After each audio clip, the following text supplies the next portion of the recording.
day to you everyone, my name is Whistler and welcome back to another episode of the Minecraft Hardcore Let's Play series. So, we have a lot of stuff planned for today. I would like to do some upgrades to the farm behind me, as well as get the nether to a certain state. So, the idea is that I remove all of the spawnable netherrack at the lava ocean level. Just bring it all down to Y5, where the bedrock is, and then just spawn-proof everything there. It's going to be a huge grind, but I promise it'll be worth it because this farm will have some pretty insane rates once I'm done with that. And I can't wait to show it all off. As you can see, it's still a little bit slow, but if I spawn-proof everything, then my rates are going to go through the roof. And I can't wait to see that.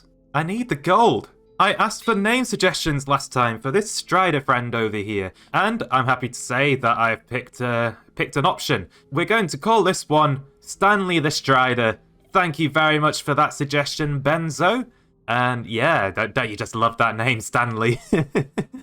He's shaking his head at me, but I'm sure he loves it, really. I did get a lot of suggestions though, and I don't want to leave them all out. So we're going to find some more Striders and name those after some suggestions and also a few amusing thoughts that I had as well. So, you shall be Dinnerbone, and you shall be Hephaestus.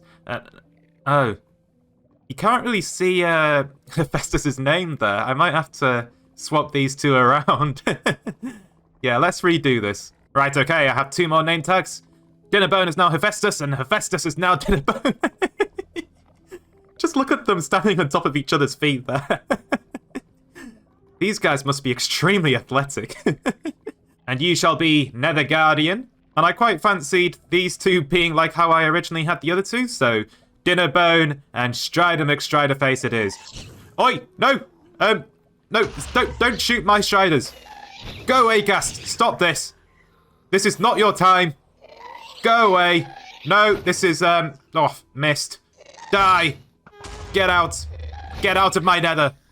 Finally. So, now that that situation's taken care of, we have some named Striders. And I'm pretty happy with them. Oh no, these ghasts will never stop. Go away. Oh dear.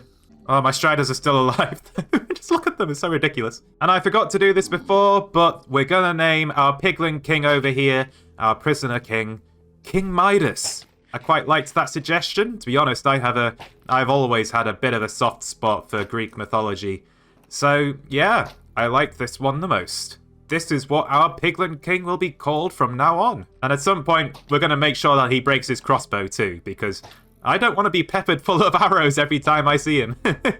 Now, I did do a little bit of tree farming between episodes. Well, I say a little bit. It was a lot. I now have 3 shulkers of spruce logs here, as well as a shulker of dark oak. And the reason for that is because I want to decorate the piglin farm with those kinds of woods. I also need the wood for a lot of chests. It's gonna be a rather large storage room, and it's gonna be epic, I promise you. But just to give you a bit of a before and after simulation here, let me just show you how slow our zombie piglin farm is at the moment while I repair my axe. So, with all of that spawnable space here, I mean, I've got this initial load, but they don't really come down as fast as I would like. Like, yes, I get some spawns, but it's not really that many. And then they spawn elsewhere and they don't come back again. This farm could be so much better, and I hope to see it through. I also need blackstone, and I don't particularly feel like going out to a basalt delta and mining in one of them at the moment, so I'm actually thinking about stealing it from our monument here. So if I take some blocks out of the floor here, I think that's going to be the idea, because I actually have a black stone slab floor on top of this, so I don't actually need these bottom blocks, and I don't think you'll notice, really. So yeah, I'm going to steal these blocks, and we'll use them when we design our farm later. Right, can you see a difference? You can. It's really subtle, though. You have to look for it. I think you'd have to know that it was there. And I will replace it, I promise. I just felt like I really didn't want to go out mining for more blackstone. Oh, just look at those zombie piglins. Down you go. So, as you can see, there is still an absolute ton of spawnable space surrounding the gold farm, and it needs to be removed. So, I thought that we should probably get on and do that. Now, the issue is, at the time of recording, the replay mod has not been updated to Minecraft 1.17, and I'm sure that will change hopefully some point soon, but for now, I don't know. So if you get a time lapse out of this, it might start like halfway through the dig, but if not, then you know why. This is a lot of this is a lot of stuff to dig. I had hoped to just time lapse the whole thing, but yeah, we'll see how that goes. Let's get digging.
And welcome back, everyone. Luckily enough, the replay mod updated like after 2 digging sessions, so I was able to time-lapse almost the entire thing, which is awesome. And I now have a gigantic nether hole as a result. I have left the lava because I hope to use that in the future. I could make a lava farm, but they're pretty slow.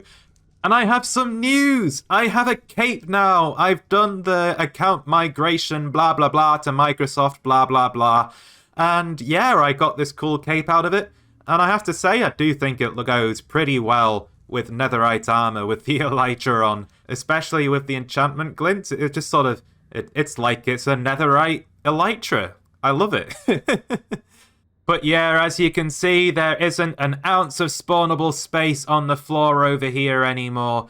It is all stone slabs, temporarily of course. I've already announced my plans for this place. There is still quite a bit of spawnable space in the scuffed ceiling. I will have to remove that at some point. And I have to say that I have gone beyond the 128 block perimeter radius here. So over here, this is actually quite far out from 128 blocks, and I have to say that I've done this for a reason.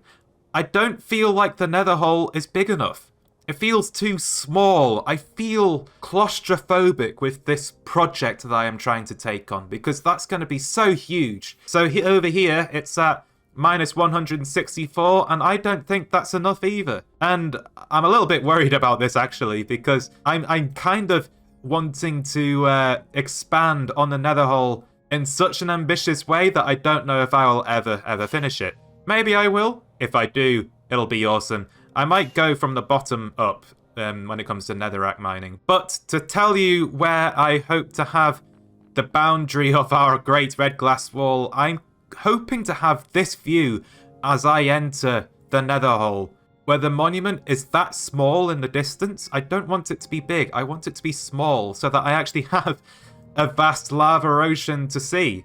I don't want there to just be an island. But yeah, that's the plan. I hope you guys are on board with what I am saying here, because I am a little scared of the scale of this project, but it's gonna be so worth it, I promise. Now, I'm sure many of you are wondering, how fast is the farm now, Whistler? So, I'm going to show you once the lag goes away. Just look at all these piglins, though. It's literally raining. It's raining zombie piglins. That is absolutely insane. I am incredibly pleased with how this has turned out. And there's still a lot of spawnable space in the scuffed ceiling from when I blew everything up. And I've got to remove that at some point, although I don't look forward to that. So, let's just show this off in manual mode, as this is going to be my XP farm, hopefully. So, we've got about... I think I filled the mob cap with zombie piglins here. So, let's see how it goes. Let's start swiping. There we go. You'll love to see it. That's a lot of XP that I'm just gonna suddenly start picking up. And it's absolutely glorious. There is a lot of dropped items here though, and I don't want to feel like I have to flick the lever every now and then to make sure I collect them. So I'm gonna have to make sure that... Oh my goodness, that's a lot of XP. I'm gonna have to make sure that I fix the flying machine up to an etho hopper clock, and hopefully that will turn out pretty well, and I won't have to manually move the flying machine every now and then just so that I can make sure I can get the items. Now, some people might be interested in how much gold I got during that time lapse, and I'm happy to say that I've got all of these double chests full. Now, it wasn't spent AFK. I was at the sides of the nether hole digging, and there's still a lot of spawnable space around me and all that sort of nonsense. So, I feel like I've gotten quite a lot of gold out of this so far, but it's not as much as it could have been if I had been standing in the center and with a full perimeter around me. Now let's take a look at my statistics, because I have something I want to show you. So if we go into items over here, items mined, netherrack broken, 1.5 million blocks. That's right, I have now hit over 1 million blocks mined for one block. That's a lot, and that's just gonna go higher as I dig out more of the hole. I wonder what that statistic's going to end up as. I've picked up 500,000 of it, supposedly. A lot of that's probably been thrown out. 58,000 magma blocks too. I've kept a lot of that because I hope to use it at some stage. And how about the nether quartz ore? I've got to see that. 14,697. That's a lot of quartz. I hope to use that at some stage. I think that'll be awesome. 5,500 ores picked up. The rest of it must have been fortuned. And how many piglins did I kill? 25,000. Awesome. I was preparing my pickaxes all the way throughout that time lapse because, well, they just ran out of their durability so fast. I needed the XP. So yeah, this farm fueled the big dig, and I'm very happy about that. I also got this wither skull here during that time lapse. There was a wither skeleton. He tried to attack me while I was digging one of those chunks over there. He wandered over from the nether fortress and he just happened to drop the skull. And I was very pleased with that. Thank you very much, Mr. Wither Skeleton. Your sacrifice will be remembered when I fight the wither again in the future. Now, I would just like to say that I have finally come up with a name for this place, and it's inspired mostly by how the lava is flowing just here, as well as what's happened previously within this nether hole. I would like to call this nether hole Nether Falls. I think it would go well. I think we could bring more to that idea. We could have some lava falls here and there. Perhaps we could have a ring of falling lava or something surrounding the place. I just think that could be absolutely cool. If we just had lots of flowing lava sources. It'd be awesome. But yes, Nether Falls. I hope you like it. I'm quite proud of it.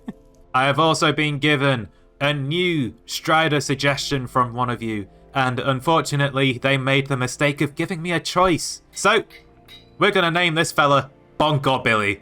There we go. Do you like your name, Bonko Billy? No? Oh, you'll grow to love it, I promise.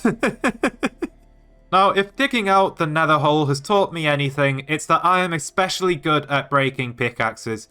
I only have one fortune pickaxe now. I've broken pickaxes left, right, and centre. I've broken two netherite pickaxes. Oh, I'm so embarrassed. I hope I don't do that again in the future. We might have to go netherite mining again some point soon, because I'd quite like my netherite fortune pick back. But yeah, just look at this. In memorial, 3 netherite broken pickaxes. I know I said I broke 2, but I've actually broken another one before. And you know what? None of you ever noticed, despite me doing something incredibly inconspicuous about it. None of you ever noticed. Thank you for not noticing. But yeah, I just thought that was interesting that you guys had no idea that I'd broken a netherite pick before. Well, yeah, I have. I have to say, though, I am not entirely guilty at all of zombie piglins dying in this gold farm now, because they tried to kill me. They almost succeeded during that time lapse. And yeah, let's just roll that clip and see what happened. So, I was mining away, and unfortunately, my mouse has developed like a double click kind of scenario where it no longer thinks it's held down and it will just tap again randomly. It's a bit annoying with the breaking of blocks, but it's especially annoying when a zombie piglin walks in front of you like that. 4.5 hearts, and that was so quick, just like tap, tap, tap. Oh my goodness. It really got my heart racing, I've got to say. But I've survived, and I took a new mining approach after this. We started mining on a chunk-by-chunk basis rather than just the large open areas that I was doing before, and that just made everything a lot safer. But yes, I'm incredibly ecstatic that I'm still alive. The zombie piglins will never kill me. It's too late for them now. I think we should probably get started with decorating this farm, though. So, I want to have a staircase going up towards the farm itself, and I believe that I would like to have the end of that staircase on that block there. I think that should be far enough. So the block in question is this far away from the farm. I think that gives me enough space to have a little bit of breathing room at the killing area, and it still gives me a nice staircase to work with. And unfortunately, that also means that if I have a staircase here, I'm likely going to have to move this entire storage system.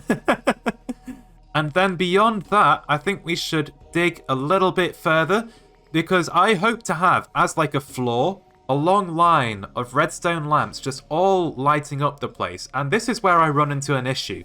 You see, I've dug too far down in the world, and there's bedrock in the way. And it's not just those 3 blocks either. You see, I would quite like to have my enchanting setup like embedded in the middle of the floor here, and now there's more bedrock for me to remove. I quite like to go quite deep into the bedrock as well by a few blocks. So yeah, I'm gonna have to dig into the bedrock floor and remove these blocks. But just to give an example of how well lit this place will be, these aren't redstone lamps, but the glowstone should give you a nice demonstration. I do think it lights up the place quite nicely, actually. Everything's so much brighter. I could be in the overworld now. So yeah, it's a nice straight shot for the floor, and I get to have like a nice distant view from the center of the farm at 0, 0. And then this ring here will be bookshelves. I don't have any on me though, so we'll just use nether bricks for now. And then we'll have our enchanting table in the middle just there. So yeah, I guess that means that we're gonna need some more TNT to break that bedrock, which is unfortunate. And tridents. Hello, gimme, gimme, gimme, gimme, gimme. Just do it, gimme, gimme, gimme. Ow, gimme, gimme. Yes! Oh, how many is that now? I have so many tridents in this world, and all of them are without a drowned farm. Am I the person with the most tridents in hardcore without a drowned farm? Please let me know. Just look at how many I have. I have 7 tridents. 6 of them with loyalty, 1 riptide. It's just absolutely fantastic. I'll have to enchant that one at some point. Not now, though. Oh dear. I seem to have some PTSD from the last time I had to bulk craft TNT. I think I spent like 2 hours crafting all of that. It was like 40,000 blocks of it. It was awful. At least I don't have to craft 600 dispensers this time. So yeah, I guess we're gonna have to try and break this bedrock somehow. I've watched a tutorial on how to break this stuff by a magnificent person called Eagle-Eye621. I have his blaze farm elsewhere in this world. But I've watched his video for breaking bedrock, so we're gonna use his method because it looks pretty reliable at least. At least that's what I think. I'm a little bit nervous about the whole situation because I'm going to be next to 2 TNT blocks and they're going to explode right next to my face. I don't know how this will go. I'm definitely going to wear my chest plate. I've already got it on. I need the TNT. Let's just get that out. There we go. Trapdoor first. Right, okay. So, simulation. I pull the lever and then I spam click just here with the piston. And if I place it successfully, the bedrock beneath will break. And I'll know that it's done successfully because the piston should be pointing upwards. So let's place our TNT.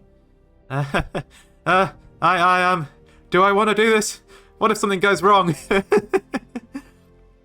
This is going to be a mistake. Should I? I don't want to do this, but I have to.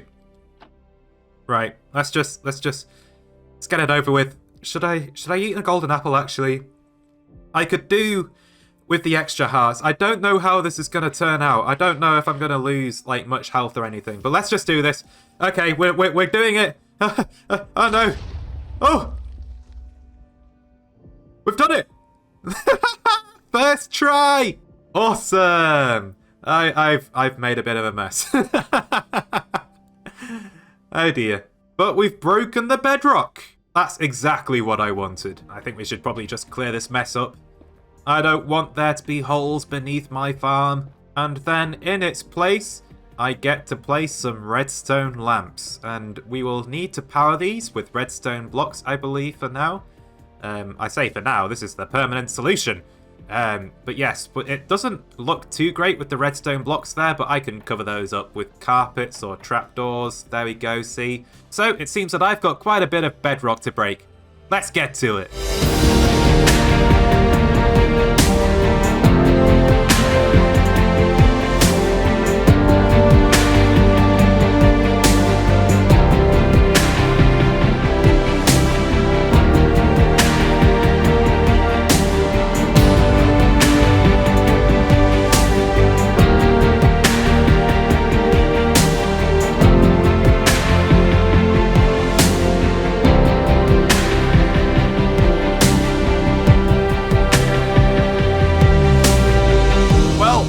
Bedrock has been broken.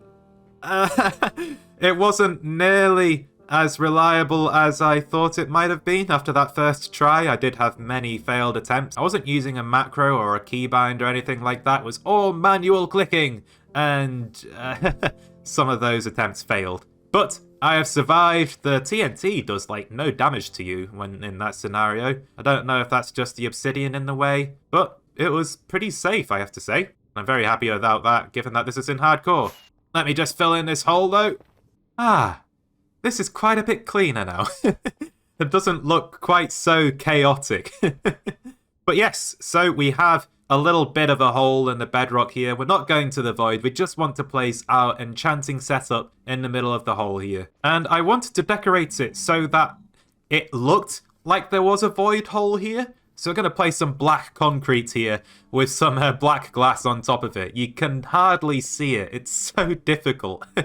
And then we're going to place the enchanting table on top of it. Not there. There. There we go. And now we need some bookshelves. I've counted it out. 16 is what is required. And that's going to be our enchanting setup. And for now, just to spawn-proof the bookshelves, we'll make some pressure plates. I don't know if I'll use these permanently. I might swap them out for trapdoors. We'll see how it goes. Let's just finish adding our line of redstone lamps, though. Make sure everything's powered with the redstone blocks. Everything will be well. And there we go. That's all of the redstone lamps placed. Unfortunately, there is bedrock in the way of 3 of them, so I can't actually power them. But I have a solution, and it's called a repeater. Just look at that. Now that lamp's powered, that lamp's powered, and that lamp's powered too. Excellent. And of course, I do need to hide all of the redstone blocks. They don't look too aesthetic here. It's not very pretty. So we're going to hide them with trapdoors and maybe some slabs. So spruce slabs here, I think that will do. And then just beyond them, we'll have some dark oak slabs. Hopefully that will look good. And there we go. This is going to be the floor of our farm. I think it looks fantastic myself. I actually love how this is turning out so far. I hope you all do as well. Let me know what you think. I especially like the little void hole that isn't actually a void hole here for the enchanting setup. It makes you look like you've got to be careful, but you really don't. And one of the best things about this floor is that it's completely spawn-proof. Nothing is spawned in as I've flown away, other than that one spawnable crafting table block. Get rid of that. Get out of here. Now, I have to say, I've not been a fan of having stairs against the killing chamber just here. It makes me have to crouch as I kill the zombie piglins because the stairs are just too tall. And I don't want to use slabs because the hopper lines, like, you can see through. So instead, we're going to use enchanting tables. I think that's going to work out pretty well. It places my head at the exact right height, and I can kill things without crouching, which I think is awesome. Just look at how well that's worked. Now, of course, I do need to create the timer to retract the flying machine at the appropriate time so that I don't have to manually flick a lever every time I want the drops to be picked up when I'm gathering XP. So we're going to do that with a simple etho hopper clock. Does it work? Is it working? Good, it's working. I'd quite like to swap it though, to like swip the flop from the flip, if you know what I mean. Oh, I've messed that up. No, I've messed it up. Okay, let's try and just set that off.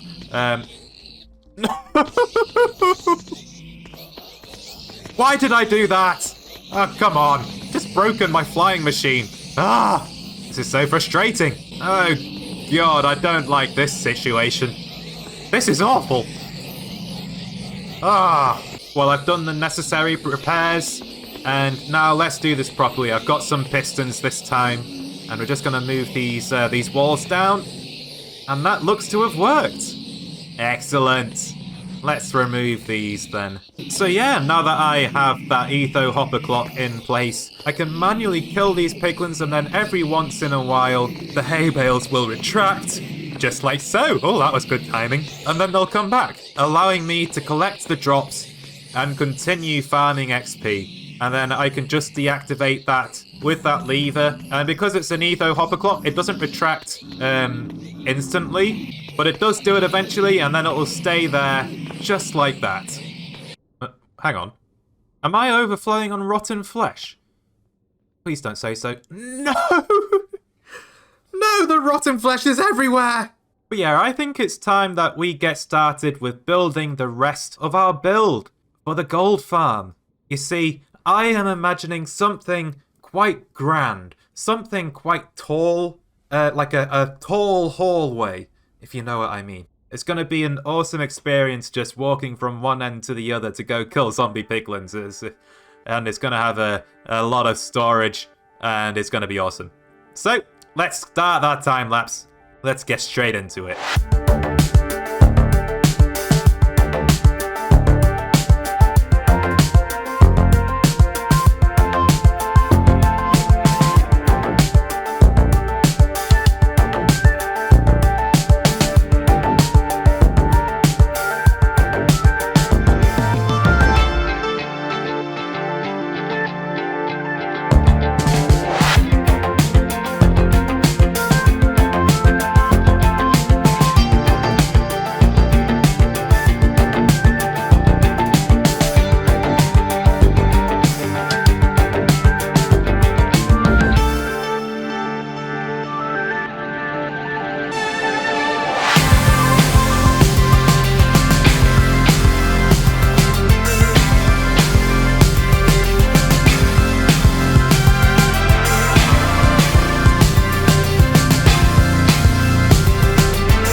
Welcome back, everyone.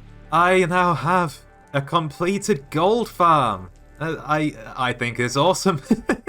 I've even used gold blocks within the build to show off my wealth. I'm a wealthy person in terms of gold now, I've got to say.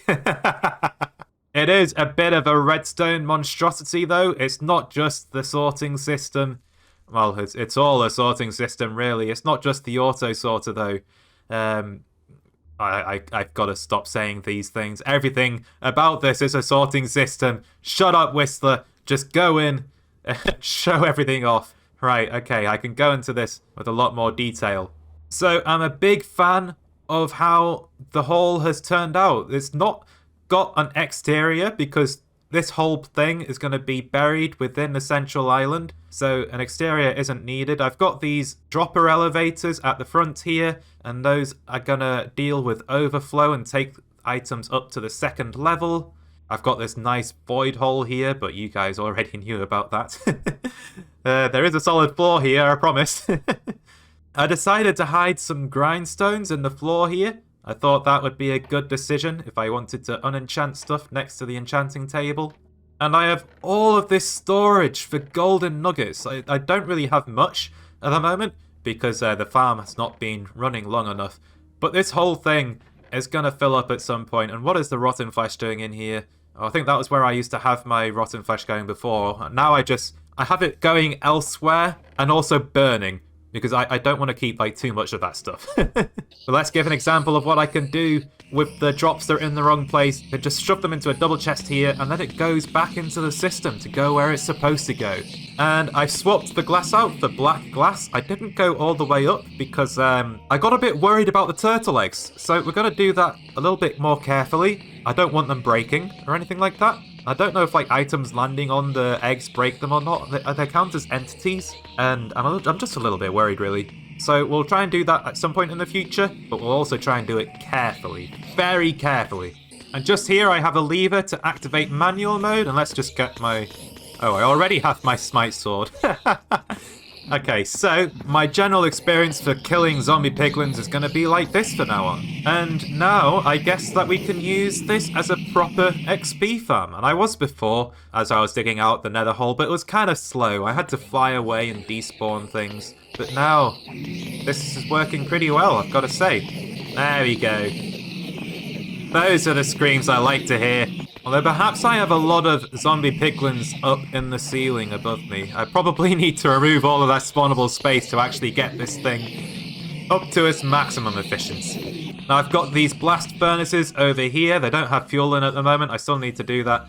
But these are going to smelt our golden swords and turn them into golden nuggets, where they then get sent back into the system to go where they're supposed to be. And I've got some in my inventory right now, so let's just put that in that double chest there. And I've got all of this rotten flesh over here. This is where the rotten flesh is going to be kept. Eventually this will all fill up, and the rest of the rotten flesh will just be burned in lava. And I've also added sorting for golden blocks. Oh, one just ticked in. That was good timing. There's a sorting system for the gold blocks as well. So I can craft the gold blocks and then shove them into the double chests at the top, and they'll be sent to where they're supposed to be as well. And that's also the case for golden ingots. Now, I've also decided to use honey as well as the gold, and I think that they blend quite well together. Like, I've got the honey blocks up there with glowstone above, and you can't really tell the difference if you're just sort of looking around. You've got to look directly at it to tell that, oh, that's not gold, that's honey. And the reason I've done that is so that I can actually open those chests at the top there. Now, avert your eyes, everyone. Don't look at the sorting system back here. Don't look at the hopper chains. It's awful. Stop. Close your eyes. You don't see this. It doesn't exist. It's not spaghetti. It's not spaghetti, I promise. I have overcomplicated this farm so much. I just wanted to give it, like, all of the features, you know? And now, like, the bottom layer of the sorting system is clogged up. That's fine, though, because as it clogs up and backs up and all of the drops go further up, the top layer of the farm will start collecting the drops as well. And at the moment, I don't think they're able to do that because the items get sucked out of the hoppers too fast. But if there are items staying in the top hoppers, then they go to the top layer of the farm, and that's just fine. And I'll be honest, I've got too many of these dropper elevators. But they do their job. They're not as fast as I had hoped. They don't go at the same speed as hopper speed, but that's fine. They're silent this way.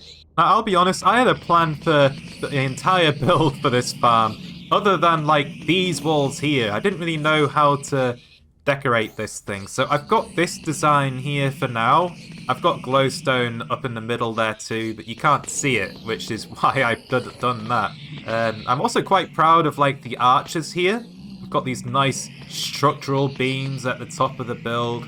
I just think that it works quite well here. And we've got a bit of a blackstone wall here. And I do hope to add gilded blackstone to this at some stage, but I don't have enough. So we're just going to leave that for now. And then maybe next time we'll go and get ourselves some gilded blackstone from a bastion or something. And that will look a lot better. But yeah, that's my gold farm. What do you think? I'm pretty proud of this thing. Even though it's a bit of a mess with the storage system, I think it's pretty good. It's very extensive. It drops my FPS, and that's just all you want from a good storage system, isn't it? If you don't have low FPS when you look at your storage system, then you have absolutely no idea what you're doing, and you should just quit building storage systems forever. Lag is just part of the experience, you know? And oh, something just die over here. Okay. So, this means that the spawning space goes even further in the ceiling than I thought it did if I'm standing in the middle of the farm. Okay. I really do need to remove everything up in the ceiling there. That is unfortunate. That's going to take ages. Jeez. I don't look forward to that. Just look at this guy. Lowering my rates. How dare you. And then just over here, I have a dropper system dispensing all of the rotten flesh into lava. This is excess rotten flesh, I guess, and it's just powered by a simple comparator clock going into a target block because redstone likes to point directly into that. I'm also hoping to burn any raw chicken and feathers that somehow get into the system, because I did find a raw chicken in the old storage system, and I don't want that breaking my storage system. So we're sorting that out too. It's going to be burned, all of it. I don't know how a raw chicken even survives, like the magma blocks at the top of the farm, but it's something to be aware of. I've also hidden away crafting tables in each of the pillars at the side here, and that means that I can craft all of these nuggets into ingots and blocks and then just stick them straight into the system up here. So as a quick simulation, just craft all of those into ingots and into blocks of gold. It's amazing that so many nuggets result in so few gold blocks, doesn't it? I only got 2 out of those. And then those gold blocks and ingots will end up in these chests over here. And what am I thinking? These blast furnaces need fuel. And of course, the best fuel for melting gold swords down into their liquid form is a little bit of kelp. Yeah, let's just stick those in there. That'll be hot enough, surely. I promise you. Fuel is so weird in this game. Does kelp really burn that hot in real life? But yeah, I've just got to say that I'm quite proud of how this place has turned out. We've got a huge storage system going on here, and the blocks have all blended well together, like the black stone and the spruce and the dark oak, and the gold as well, actually. The gold has served as a very good, like, accent block, as well as, like, all of the honey. I would have added raw gold blocks as well to this, but unfortunately they're a bit expensive and a little hard to find. You know, I think I'm just going to go ahead and say it. I think this is one of my favourite interiors for a build that I've ever done. Like, everything's just gone so well together. And it took such a long time to produce as well. Like, I am currently on day 2364. And that tells you how long I've been spending making this episode. That's almost 200 days. Or is it 200 days? I don't know. I'm not sure what day I was on when I started, but I do know that it's really not been that long in terms of episodes since day 2000. Oh dear. I'll be at day 3000 in another 10 if I'm not careful. Way too fast. And I still haven't made the 2000 days video yet. I'm still in the production process. Still writing the script. Oh, it's all taking a very long time, isn't it? But yeah, feel free to let me know all of your thoughts on this build, because I am very interested in hearing them. Now, you might be wondering why it took me such a long time for me to make this episode. And one reason is simply that I had a huge amount of things to do for this video. I spent 200 Minecraft days worth of time on this episode alone, so of course there's going to be a bit of a wait. That's not the only reason though. The other reason is this. Unfortunately, I'm an adult. I need to work and earn money and all of that boring adult stuff, and as much as I like producing content for you all, I can't justify spending 100% of my time playing Minecraft. And at the start of August, I got myself a new full-time job. It has, unfortunately, 12-hour shifts, which results in me being exhausted when I get back home, and I'm genuinely too tired to play hardcore. I don't want to lose this world to exhaustion IRL. Luckily, this is only 3 to 4 days a week rather than 5 days a week, so I've still got the other days to play Minecraft. But here's the other thing, even with the days off, I feel like I'll usually fail to produce a video for that week, simply because I spend too much time making them. This is especially bad at the moment, given the project that I've taken on, so unfortunately, sometimes videos will get incredibly delayed, and I don't know how long for. I'm sorry about that, but that's just how life is. But yeah, I hope you all understand, and that you'll accept that videos might not come out as often as they used to, but hey, at least you know that if there's a big gap between videos, it means that I'm working on something huge. And that's still cool, right? But yeah, if you enjoyed today's episode, be sure to leave a like down below. It would be hugely appreciated given the amount of time that I've put into this episode alone. And if you'd like to see more content from me in the future, be sure to subscribe. And I'll see you in the next one. But on that note, bye! Thanks for watching everyone. You are all absolutely fantastic.